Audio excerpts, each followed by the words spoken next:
এবার ঝগড়া হলো, বিষ্ণু ইসা ইসলাম রাগ, আম্মা জান আয়েশাও রাগ। তো বিষ্ণু বললেন, আয়েশা ঝগড়া করে আর কতক্ষণ থাকবো, আসো মিটমাট করি।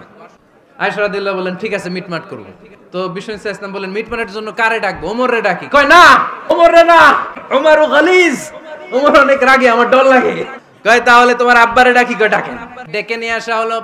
আবু বকর রাদিয়াল্লাহু তাআলা আনহু দাঁড়ালেন, আম্মা জান আয়েশা দাঁড়ালেন, বিশ্বনবীও দাঁড়ালেন। বিশ্বনবী বললেন, আয়েশা তোমার আব্বা আসছে, এবার ঘটনা খুলে বলার পালা, তুমি বলবা নাকি আমি বলবো? আম্মা জান আয়েশা বললেন, আপনি বলেন, তবে ওয়ালা তাকুল ইল্লা হাক্কান, যেটা ঘটছে ওইটাই বললেন, মিথ্যা কথা কইেন না। আবু বকর রাদিয়াল্লাহু তাআলা রেগে মেগে আগুন। কি এই কথা তুমি কেমন করে বলো? বিশ্বনবীকে মিথ্যা কথা কখনো বলবে? রেগে মেগে দিলেন মেয়ের গালে এক চড়। বাবার হাতের থাপ্পড় খেয়ে আম্মা জান আয়েশা উল্টে পড়লেন। সাইয়েদনা আবু বকর রাগে গড়গড় করছেন, আবার মারার জন্য তেড়ে গেলেন। এবার বাঁচার জন্য আম্মা জান আয়েশা বিশ্বনবীর পিছনে যে আশ্রয় নিলেন, বিশ্বনবী বাঁচানোর জন্য দুই হাত মেলে দাঁড়িয়ে গেলেন। পড়েন সুবহানাল্লাহ।